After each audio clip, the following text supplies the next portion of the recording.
ಕೂಡ ದಯವಿಟ್ಟು ಹಾಕಿ. ಭಾರತ ದೇಶ, ಭಾರತ ದೇಶ, ಭಾರತ ದೇಶ, ಒಬ್ಬ ಲಿಂಗಾಯತ, ಒಬ್ಬ ಲಿಂಗಾಯತ.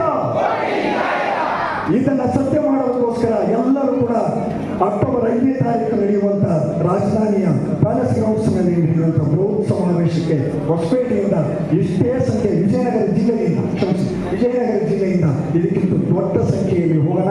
ನಮ್ಮ ಶ್ರೀಗಳಿಗೆ ಶಕ್ತಿಯನ್ನು ತುಂಬೋಣ. ಆ ಮೂಲಕ ಏನೆಲ್ಲ ನಿಂತಿದೆ ಮೀಸಲಾತಿಗೋಸ್ಕರ, ಹೌದು ಎಲ್ಲರೂ ಹೋರಾಟ ಮಾಡ್ತಿರೋದು ಮೀಸಲಾತಿಗೋಸ್ಕರ.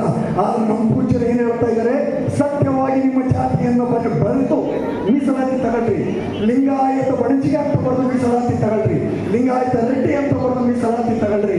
ಲಿಂಗಾಯತ ಗಾಣಿಗ ಅಂತ ಬರೆದು ಮೀಸಲಾತಿ ತಗೊಳ್ರಿ. ಲಿಂಗಾಯತ ಪಂಚಮಸಾಲಿ ಅಂತ ಬರೆದು ಮೀಸಲಾತಿ ತಗೊಳ್ರಿ. ಸುಳ್ಳೆ ಇನ್ನೊಂದನ್ನ ಬರೆದು ಮೀಸಲಾತಿಗೆ ಆಹ್ವಾನಿಸಿ ಸಮಾಜವನ್ನು ಅವಮಾನಿಸಬೇಡ್ರಿ, ಬಸವ ಸಂಸ್ಕೃತಿಯನ್ನು ಅವಮಾನಿಸಬೇಡ್ರಿ ಅಂತ ಮತ್ತೊಮ್ಮೆ ವಿನಂತಿಸಿಕೊಂಡು ನನ್ನ ಮಾತಿಗೆ ವಿರಾಮ ಕೊಡ್ತೀನಿ. ಸಂತೋಷ ಮಾತು.